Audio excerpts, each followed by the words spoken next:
Assalamualaikum warahmatullahi wabarakatuh.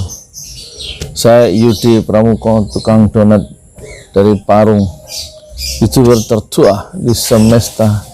Hari ini saya ingin bicara langsung dengan Bapak Presiden Republik Indonesia, yaitu Bapak Jokowi, yang terhormat Bapak Jokowi. Selamat berbahagia Pak, dan saya sudah menyaksikan berita yang sangat menghebohkan tentang kerumunan yang Bapak buat saat kunjungan ke Maumere di Nusa Tenggara Timur ya. Melihat video itu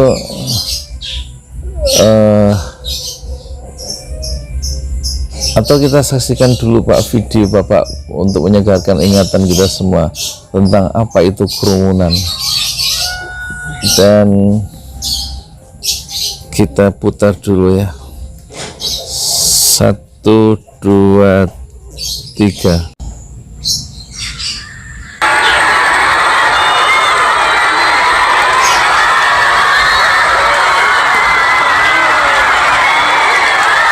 Masya Allah, melempar apa itu?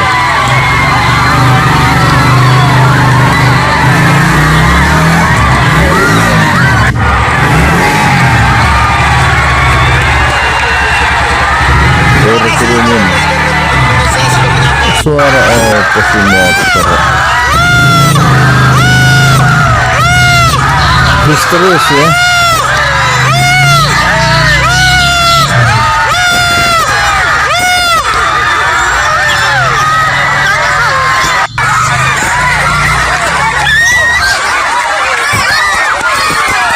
Nah, masyarakat berkerumun karena potongan videonya itu viral di media sosial. Supaya kita tidak salah konteksnya, kita putar lengkap bagaimana pernyataan Presiden Jokowi pada saat itu.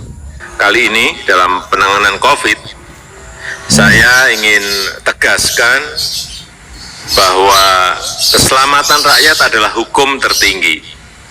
Dan pada masa pandemi ini telah kita putuskan pembatasan sosial, termasuk di dalamnya adalah pembubaran kerumunan. Pembubaran kerumunan. Oleh sebab itu, penegakan disiplin untuk menjalankan protokol kesehatan harus terus dilakukan. Tidak ada yang kebal virus corona. Semuanya bisa terinfeksi virus ini dan juga bisa menularkan ke orang lain. Untuk itu saya minta pada Kapolri, Panglima TNI, Ketua Satgas Penanganan COVID untuk menindak secara tegas jika ada yang melanggar pembatasan sosial tersebut berdasarkan peraturan yang ada. Jangan hanya sekedar himbauan-himbauan saja, tapi harus diikuti dengan pengawasan dan penegakan aturan secara konkret di lapangan. Penegakan aturan secara konkret di lapangan. Untuk membuat pengendalian COVID menjadi berjalan efektif, dibutuhkan trust, dibutuhkan kepercayaan dari masyarakat terhadap apa yang dikerjakan oleh pemerintah.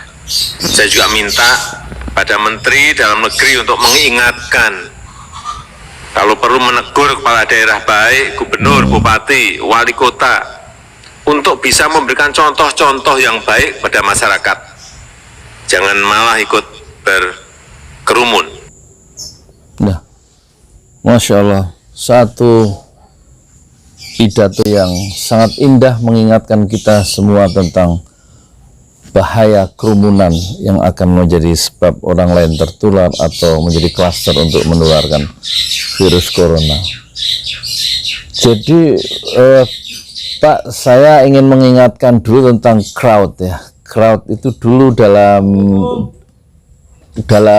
saya, aku rekaman dulu sebentar ya. Ibu nggak ada. Apa itu? Hah? Oh, tempe. Buat apa? Buat sini, buat makan. Buat saya. Ya, saya terima kasih ya. Saya lewat sini dekat. Iya. Tanggung sih ya. Apa ya? Apa maaf suwun aku. Tempe makanan rakyat. Iya. Kan ini dari satu juga tempe ya. Iya. Sudah ya. Entar jualan ya? Oh masih mau keliling? Iya Pak. Sudah ya? Ya. Sampai kok ngirim terus tempel. Nanti berkahnya Pak. Amin amin amin. Tuang tempe yang dulu kita bantu untuk itu apa program gerobak dakwah ojo lali, sumbangan dari apa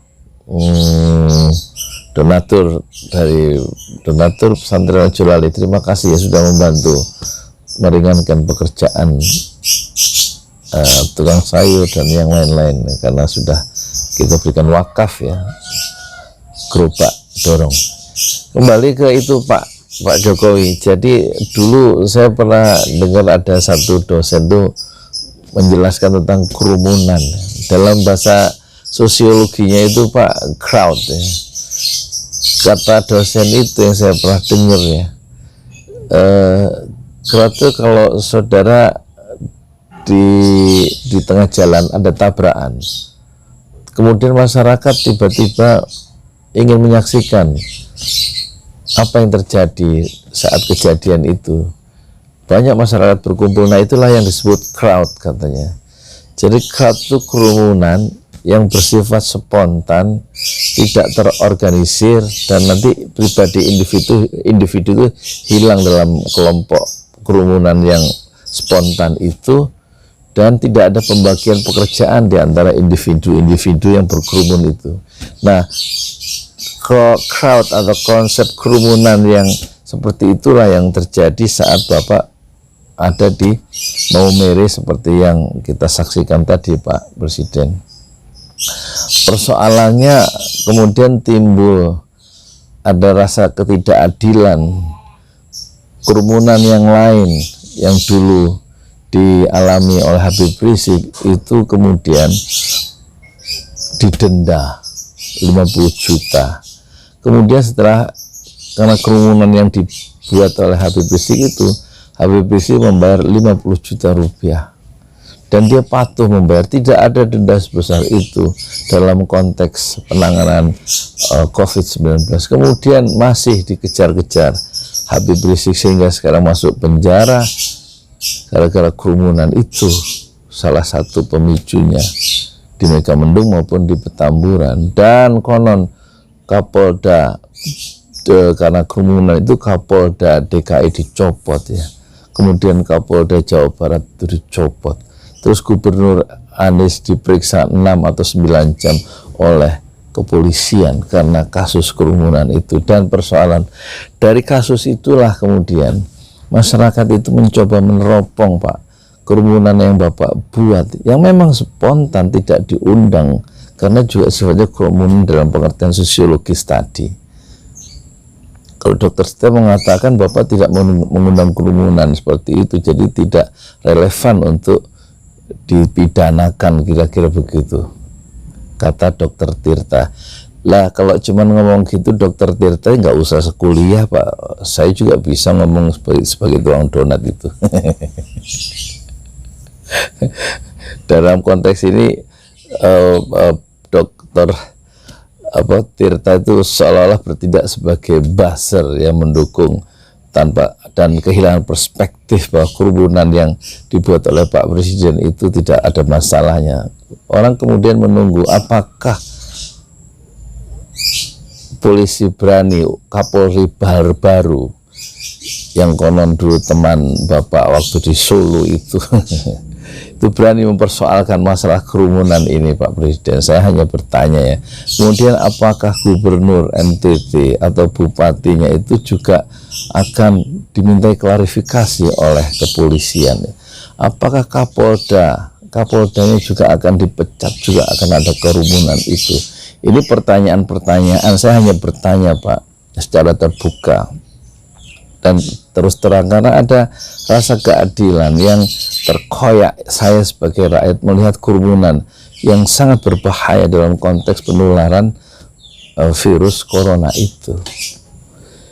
Dan selebihnya saya nggak tahu apa namanya akhir ceritanya, karena saya juga nggak punya kekuasaan dan saya hanya meneruskan sebagian keluhan-keluhan sebagian dari masyarakat tentang crowd sebagai sebuah konsep sosiologi Dan itu ada konsep itu di buku Surjono Sulkanto almarhum ya, buku pengantar sosiologi itu. Ya gitu aja Pak, mohon maaf lahir batin saya kenalkan saya, dan silakan barangkali ada yang berkenan saya bikin program-program dakwah ya, terutama untuk membangun masjid 6 syuhada itu ya, 6 orang warga yang dibunuh secara keji oleh polisi di kilometer 50 akan saya abadikan 6 syuhada itu dalam sebuah masjid di atas tanah 300 meter di desa sini. Masjid 6 syuhada dalam lingkungan kompleks pesantren tahfiz Al-Quran, matematik, dan Inggris Ojo Lali, atau pesantren Ojo Lali. Mohon maaf lahir batin. Assalamualaikum warahmatullahi wabarakatuh. Saya Yudi Pramuko, tukang donat dari Parungijul, tertuah di Sembesta Fasbir Sobron Jamila. Bersabarlah dengan kesabaran yang indah. Assalamualaikum warahmatullahi wabarakatuh.